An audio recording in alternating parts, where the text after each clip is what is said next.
मैं हूं प्रवीण और आप देख रहे हैं टेकी प्रवीण। आप सभी का स्वागत है मेरे कुबेरनेस की सीरीज में।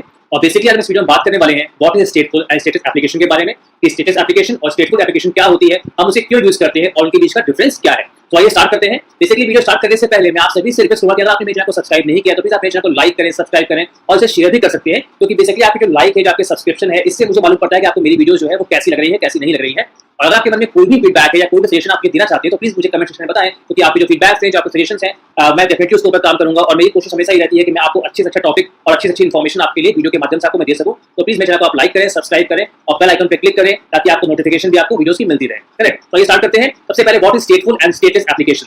तो बेसिकली अगर मैं बात करूं स्टेटफुल और स्टेटलेस, अगर ये वर्ड की बात करूं कि स्टेटफुल और स्टेटलेस क्या होता है, तो ये वर्ड आपने बहुत जगह सुना होगा। आपने जावा में सुना होगा, आपने पाइथन में सुना होगा, आपने एंड्रॉइड में सुना होगा, आपने फ्लटर में सुना होगा और कुबरनेटिस में सुना होगा, और बेसिकली बहुत जगह ही सुना होगा। तो अगर मैं बात करूं कि स्टेटफुल और स्टेटलेस, दो इन वर्ड की बात करते हैं सिंपल, तो इस नाम से क्लियर है कि स्टेटफुल का मतलब होगा जिसमें एक स्टेट हो और स्टेटलेस का मतलब होगा जिसकी स्टेट जिसमें कोई स्टेट ना हो, जो स्टेट लेस हो।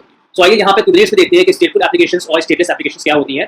तो सबसे पहले है स्टेटफुल applications. A stateful application, on the other hand, can remember at least something about its state each time that it runs. तो बेसिकली स्टेटफुल एप्लीकेशन क्या होता है? स्टेटफुल एप्लीकेशन को एटलीस्ट अपना स्टेट कहीं ना कहीं सेव करना होता है एक पर्सिस्टेंट वैल्यू में, और जब भी वो नेक्स्ट टाइम रन करता है वो उस सेव वॉल्यूम से अपनी सेव इंफॉर्मेशन से अपनी स्टेट को वापस से अचीव करता है। मतलब एक स्टेटफुल एप्लीकेशन को एक पर्सिस्टेंट वॉल्यूम चाहिए होती है जहां से वो अपनी स्टेट को वापस से अचीव कर सके। इसके एग्जांपल हैं आपके बेसिकली स्टोरेज एप्लीकेशन, जैसे कि आपकी माइस्क्वेयर हो गया, डेटाबेस हो गया, मोंगोडीबी हो गया, जहां पे आपके डेटाबेस स्टोर होते हैं, ऑब्जेक्ट स्टोर किए जाते हैं, की वैल्यू स्टोर होती है, ये होते हैं आपके स्टेटफुल। तो अगर बात करूं कि नीचे एक आपका डायग्राम मैंने दिया हुआ है, इसे हम कहते हैं डिस्ट्रीब्यूटेड फाइल या ब्लॉक स्टोरेज सिस्टम।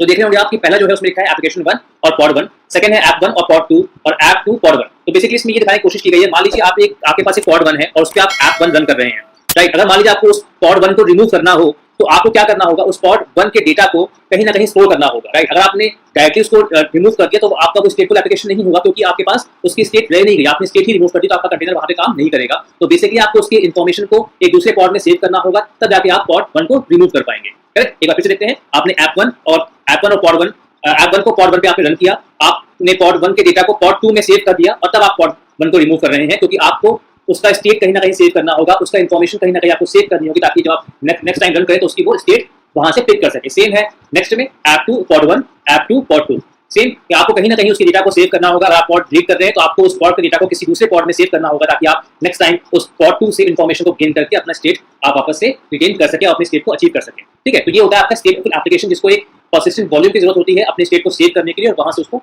स्टेट को पिक करने के लिए।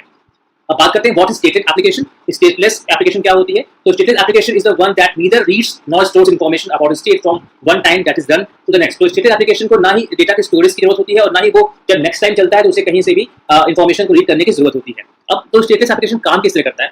तो देखिए, stateless application the fundamental aspects of modern application. Every day it uses a variety of stateless services and applications. It uses HTTP to connect in a stateless way, utilizing messages which are rendered and work within the isolation of each other and client state. तो basically क्या होता है कि आपके client पे ही आपको HTTP request के through वो इन्फॉर्मेशन को कैचअप कर लेता है। जैसे एग्जांपल दें, मान लीजिए आप अपने मोबाइल पे, अपने सिस्टम पे कैलकुलेटर को ओपन करते हैं, तो उसमें बाय डिफॉल्ट आपको कोई भी इन्फॉर्मेशन उसमें सेव नहीं होती, उसको कोई स्टेट पे सेव नहीं होता, हर बार वो न्यू होता है। और जैसे आप उसे रन करते हैं, आप उस पर काम करते हैं, तो जैसे एप्लीकेशन को आप क्लोज कर देते हैं, वो दोबारा से खोलने पर उसमें कोई स्टेट वहां पर नहीं रहता है।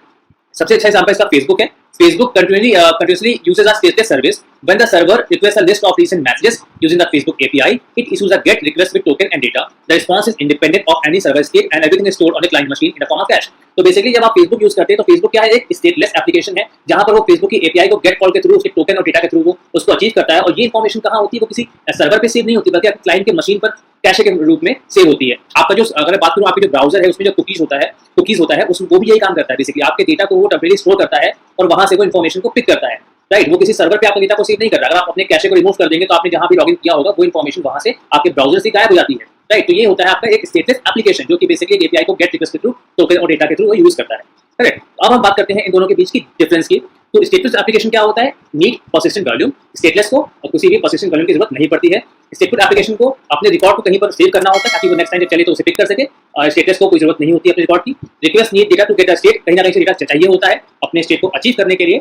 और स्टेटस को की जितनी भी रिक्वेस्ट होती है वो हर बार नहीं होती है, तो उसे कहीं से भी डेटा की जरूरत नहीं पड़ती है। स्टेटफुल एप्लीकेशन की अगर मैं डिप्लॉयमेंट की बात करूँ, रन कैसे करता है, तो उसको डिप्लॉय करने के लिए हमें स्टेटफुल सेट की जरूरत पड़ती है और स्टेटस एप्लीकेशन को हम नॉर्मल डिप्लॉयमेंट की तरह यूज करते हैं। नॉर्मल डिप्लॉयमेंट की तरह हम स्टेटस एप्लीकेशन को यूज करते हैं। अगर मैं बात करूँ इसके एग्जाम्पल की, तो इससे पहले मैं जितने भी वीडियोस बनाए हैं वो सभी आपके स्टेटस एप्लीकेशन है, वहां पे कहीं पर भी हमने किसी डेटा को स्टोर नहीं किया था। स्टेटफुल एप्लीकेशंस के जो एग्जांपल्स होंगे वो हम आने वाले वीडियोस में देखेंगे, जहां पे हम डिप्लॉयमेंट स्टेटफुल सेट के थ्रू करेंगे। तो स्टेटस एप्लीकेशन जो होती है वो थोड़ी सी आसान है और स्टेटफुल एप्लीकेशन जो है वो स्टेटफुल एप्लीकेशन थोड़ी सी यहाँ पर डिफिकल्ट होती है, थोड़ा सा उसमें चीजों को मैनेज करना थोड़ा सा डिफिकल्ट होता है। करेक्ट। सो आई होप ये वीडियो आपको कहीं पसंद आया होगा, इसमें आपको कोई डाउट नहीं होगा।